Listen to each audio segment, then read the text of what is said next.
प्रतिटी गणमाध्यम BSKY बा विजु स्वास्थ्य card फेराउंट hospital कथा भाइराल है पर हठात उपरे से खबर जाई पहुँची नुआ करी जीति भारतीय जनता पार्टी सरकार पाखरे एवं हठात भारतीय जनता पार्टी सरकार जो प्रेस विज्ञप्ति करिसेंती आपण मानकु सीधा सड़क देखैबी नोटिस एवं राज्य सरकार जितेबाला नवीन पट्टनायक थिले थांतु कि वर्तमान नरेंद्र मोदी सरकार हुंतु कि जी भी मुख्यमंत्री हुंतु जीति सारिला परे हार जीत निर्वाचन में अच्छे किंतु समस्तंकर हित समस्तंकर सेवा समस्तंकर स्वास्थ्यवस्था निश्चिंत भाव में समस्तंक पई गुरुत्वपूर्ण अटे।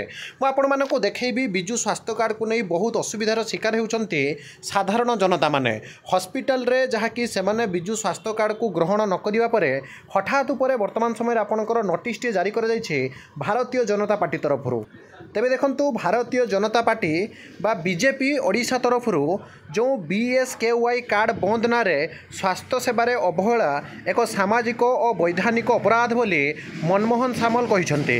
तेबे प्रेस विज्ञप्ति जोगे आज 5 जून रे साधारण निर्वाचन 2024 गतकाली फलाफल प्रकाश पाइबा परे जो विजु स्वास्थ्य कल्याण कार्ड बा बीएसकेवाई को नहीं अनेक अभियोग सामना को आसुछि। राज्यर किछि घरोई हॉस्पिटल गुड़िक बीएसकेवाई कार्ड बंद होईगला कही चिकित्सा जगाई न देई रोगी मानक फेराई देउछंती बोली विभिन्न गणमाध्यम अभियोग आसुछि। यह अत्यंत दुर्भाग्यजनक बोली राज्य सभापति श्री मोहन सामल कहिसंती। रोगी और रोगर कौनसी जाति धर्म और दल नहीं साधारण नागरिकों को स्वास्थ्य सेवा जगाई देवा प्रत्येक सरकार प्राथमिकता। सरकार परिवर्तन एक निरंतर प्रक्रिया एही आଳରେ लोकंक मनरे द्वंद्व सृष्टि करा जाई चिकित्सा सेवारू वंचित रखाजिबा हेउछि एक सामाजिक और वैधानिक अपराध। एभली सामाजिक अपराधरू क्षांत रही रोगी मानक उपयुक्त एवं उन्नत मानर सेवा ओडिशावासी को जगाई देवा पाई कहिबा सहित प्रशासन एभली मिथ्या गुजब प्रति सतर्क दृष्टि रखा राज्य सभापति श्री सामल कहिसंती।